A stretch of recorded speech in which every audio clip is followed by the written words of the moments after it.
Welcome to class guys. मेरा नाम है राकेश साहू और आपका स्वागत करता हूं मैं अपने इस यूट्यूब चैनल में, जिसमें आपको छत्तीसगढ़ के करंट अफेयर और हिस्ट्री के कॉल करता हूं। आज हम हमारी सेशन में बात करने वाले हैं guys CGPSC daily question quizzes के बारे में। ठीक है, तो इसमें जो पेपर प्रैक्टिस जो क्वेश्चन होंगे वो 10 से 15 क्वेश्चन होंगे विद सोल्यूशन आंसर, इसके बारे में हम लोग डिस्कस करेंगे।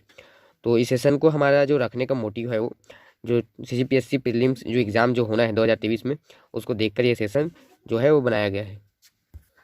तो सेशन को स्टार्ट करते हैं। तो लेट्स स्टार्ट द सेशन। ठीक है, तो हमारा जो पहला क्वेश्चन है वो छत्तीसगढ़ में प्रवाहित जो बनास नदी के संबंध में कथनों को पढ़कर सही विकल्प चुने। तो छत्तीसगढ़ में जो प्रवाहित होती है बनास नदी, उसके ऊपर तीन स्टेटमेंट दिए गए हैं, उनको हमको रीड करना है और जो सही आंसर है उसको हमको चूज़ करना है। तो पहला जो स्टेटमेंट है वो कहता है कि इसका जो उद्गम है वो माजाटोली की पहाड़ी से होता है। सेकंड जो स्टेटमेंट है वो वहाँ कहता है कि इसके ऊपर कोठारी जलप्रपात जो है वो स्थित है। और तीसरा जो स्टेटमेंट है वो कहता है कि यहाँ ग्राम ढेबा के पास सोन नदी में मिल जाती है। ठीक है, हमने तीनों स्टेटमेंट को रीड कर लिया। अब इसके आंसर के बारे में हम लोग बात करते हैं। तो इसका जो आंसर है वो सी इसका आंसर है। तो सी आंसर है, तो पहला और जो तीसरा है वो इसका आंसर हो जाएगा। पहला जो है वो इसका जो उद्गम है माजाटोली की पहाड़ी से होता है, मतलब ये सही है। और तीसरा जो है वो ग्राम ढेबा के पास से सोन नदी में मिल जाता है, ये भी सही है। और जो सेकंड स्टेटमेंट है कि इस नदी पर जो कोठारी जलप्रपात है वो नहीं है। ठीक है, तो जो कोठारी जलप्रपात है वो कहाँ स्थित है उसके बारे में हम लोग बात कर लेते हैं।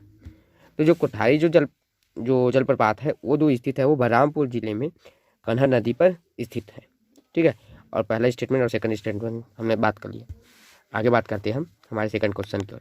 तो हमारा सेकंड क्वेश्चन है, नगरीय स्थानीय निकायों पर राज्य या शासन द्वारा नियंत्रण किया जाता है। तो पहला स्टेटमेंट है वो विधायिक मामलों में, वित्तीय मामलों में, क्रमिक मामलों में और नागरिकों की शिकायतों के संबंध में। तो चार स्टेटमेंट जो दिए गए हैं, नगरीय स्थानीय निकायों पर राज्य शासन द्वारा जो नियंत्रण किया जाता है वो किस बेस में किया जाता है। हमने चार स्टेटमेंट के बारे में बात किया है। ठीक है, अब इसके सही आंसर के बारे में भी हम लोग जान लेते हैं। तो इसका सही आंसर है डी इसका सही आंसर है। पहला, दूसरा और तीसरा, विधायिक मामलों में, वित्तीय मामलों में और क्रमिक मामलों में, इन सभी मामलों में राज्य शासन द्वारा नियंत्रण जो है वो नगरीय स्थानीय निकायों पर किया जाता है। और चौथा जो है वो गलत है, नागरिकों की शिकायतों के संबंध में जो है वो राज्य शासन कोई नियंत्रण नहीं करता है। ठीक है, हमारे तीसरे क्वेश्चन की ओर बात करते हैं हम।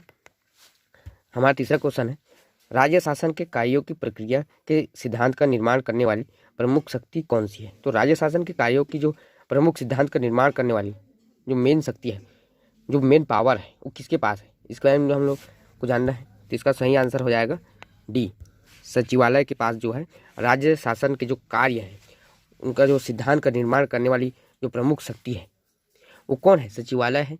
सचिवालय है, राज्य का जो शासन सिद्धांत का जो निर्माण करने वाली जो शक्ति है, पावर है, वो सचिवालय के पास है। ठीक है, तो आगे बात करते हैं।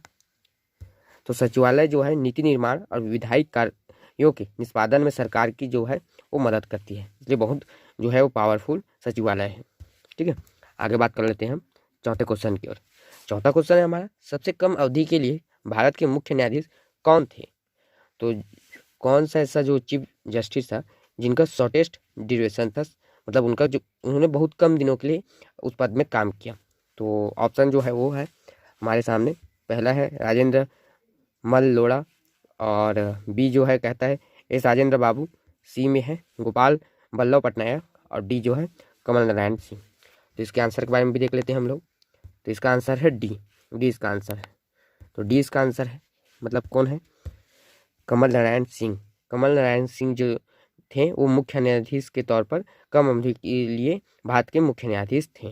ठीक है, आगे बात कर लेते हैं। और तो जो कमल नारायण सिंह जो थे वो भारत के जो थे वो 22वें मुख्य न्यायाधीश थे। और उनका जो कार्यकाल है था वो सिर्फ 17 दिन का था। सिर्फ कितने दिन का था, सिर्फ 17 दिन का था। और वर्तमान मुख्य जो न्यायाधीश है भारत के वो अभी धनंजय यशवंत चंद्रचूड़ जी हैं, जो लगभग अभी 2 साल तक भारत के मुख्य न्यायाधीश के तौर पर कार्य करेंगे, जिनका कार्यकाल बहुत ही शायद लंबा भी है। आगे बात करते हैं हम हमारे पांचवें क्वेश्चन की ओर। तो पांचवा क्वेश्चन है हमारा, विश्व खुशहाली सूचांक 2022 के अनुसार भारत कौन से स्थान पर है। तो जो हैप्पीनेस इंडेक्स जो आता है 2022 का आया है, वर्ल्ड हैप्पीनेस इंडेक्स, उसमें भारत की जो रैंक है उसके बारे में हमको बात करना है। तो भारत की जो रैंक है वो 136वां रैंक है। ठीक है, हम लोग आंसर एक बार देख कर लेते हैं। तो ए इसका सही आंसर है। भारत का जो रैंक है वो 36वां ही रैंक है। ठीक है, तो कुछ और चीज़ें हैं उसके बारे में भी बात कर लेते हैं। तो रिपोर्ट का जो प्रकाशन है वो संयुक्त राष्ट्र सतत विकास समाधान नेटवर्क द्वारा किया जाता है। देशों का जो प्रदर्शन है जिसमें शीर्ष जो कंट्री है उसके बारे में बात करते हैं। तो पहला जो है फिनलैंड को लगातार 5वीं बार विश्व का सबसे खुशहाल देश घोषित किया गया है। कौन सा देश को? फिनलैंड। कितने बार? 5वीं बार, ये आपको याद कर रखना है। और इसके बाद जो है वो डेनमार्क का स्थान आता है। ठीक है, ये सभी यूरोपियन कंट्री है। और खुशी की सबसे ज़्यादा वृद्धि सर्बिया, बुल्गारिया और रोमानिया में हुई है। और सबसे निम्न प्रदर्शन जो रहा है, एकदम लोअर जिनका ये इंडेक्स में रैंक रहा है, उनके बारे में बात कर लेते हैं। तो अफगानिस्तान, आपको पता है तालिबान सबसे दुखी राष्ट्र के रूप में इसको स्थान दिया गया है। और उसके बाद क्रमशः लेबनान, जिम्बाब्वे, रवांडा और बोत्सवाना ये स्थान है। और आप देख सकते हैं ये सभी अफ्रीकन कंट्री है। और एक तो जो है वो अफगानिस्तान है, तालिबानी जो कंट्री है उसके, तालिबान के जो हाथ में जो कंट्री है अफगानिस्तान, इसलिए ये लोअर हैप्पीनेस इंडेक्स में इनका रैंक है। ठीक है, और भारत की जो रैंक है वो कितनी है? 136 रैंक है। ठीक है, आगे बात कर लेते हैं। और 6वें क्वेश्चन की ओर। हमारा 6वां क्वेश्चन है, मार्च 2022 में प्यूर्टो रिको में आयोजित मिस वर्ल्ड 2021 की विजेता निम्नलिखित में से कौन है?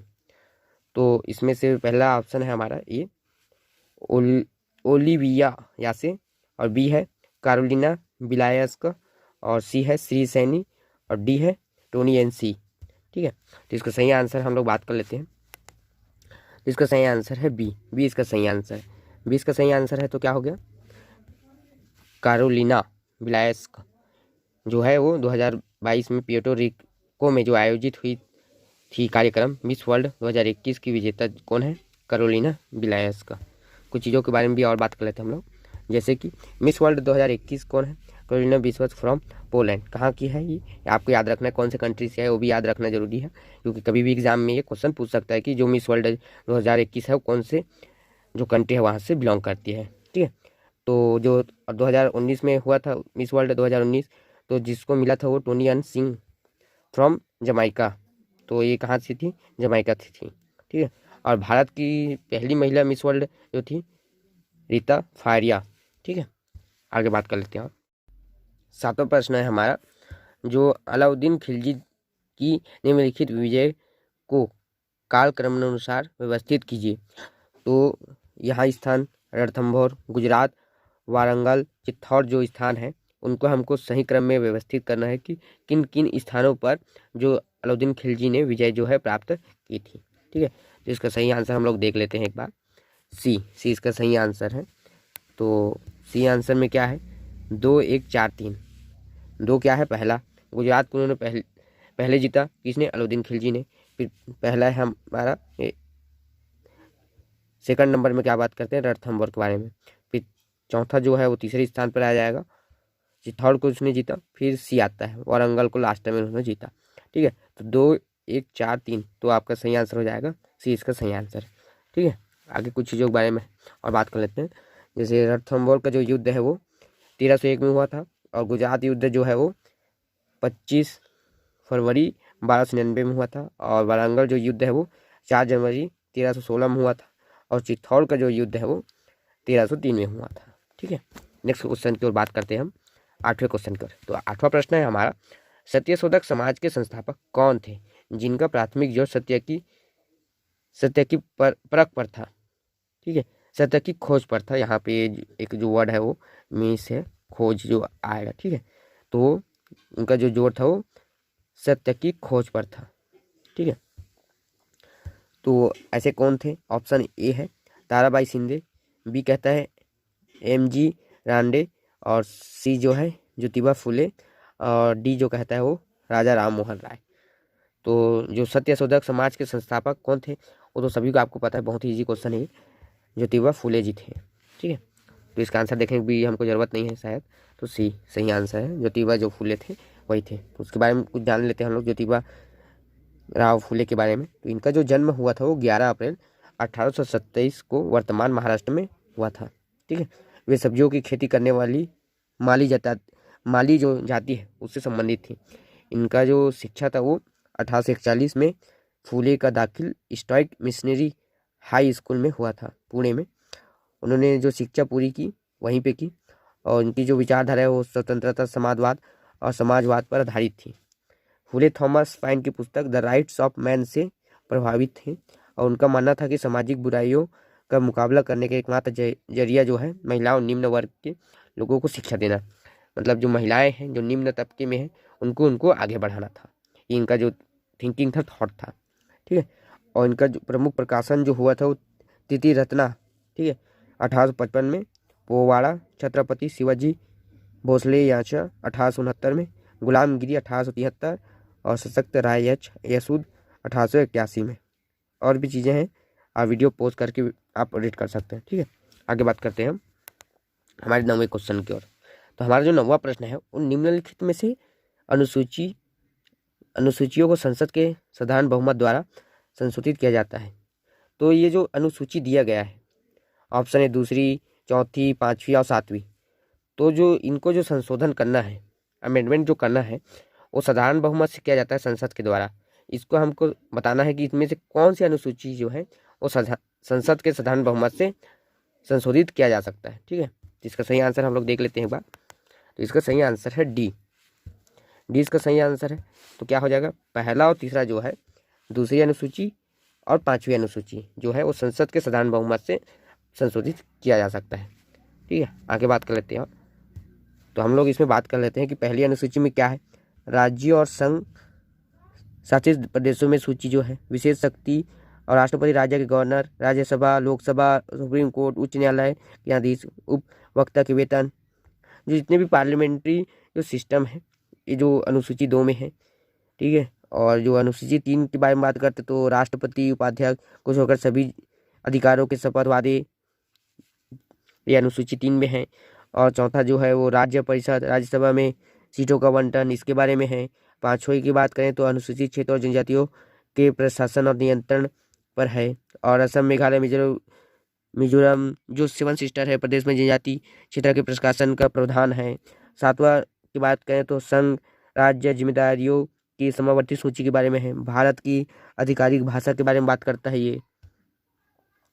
ठीक है, और 9वीं की बारे में बात करें तो ये है भू कार्यालय, भूमि कर, रेलवे उद्योग से संबंधित कार्य आदेश शामिल 1951 में प्रथम संशोधन द्वारा जुड़ा गया है इसको, जो 9वीं अनुसूची है उसको।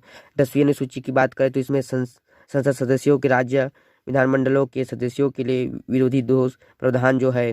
और 11वीं अनुसूची में हमारी पंचायती राज के प्रावधान हैं। और 12वीं की बात करें तो इसमें नगर निगम के प्रावधान शामिल है। आगे बात करते हैं हम हमारी अगली प्रश्न के बारे में। तो हमारा जो अगला प्रश्न है वो 10वां प्रश्न है। तो 10वां जो प्रश्न है वो कहता है कि भारत के संविधान का कौन सा अनुच्छेद हम अपनी पसंद के व्यक्ति से शादी करने का अधिकार की रक्षा करता है। मतलब जो है कोई भी जो व्यक्ति है इस हमारे इंडिया में, वो अपने पसंद की किसी भी व्यक्ति से शादी कर सकता है। यहाँ जो अधिकार है वो किस आर्टिकल के अंतर्गत आता है, मतलब कौन से आर्टिकल में ये है, ये प्रावधान जो है वो कौन से आर्टिकल में है, उसके बारे में हमको सही आंसर सेलेक्ट करना है।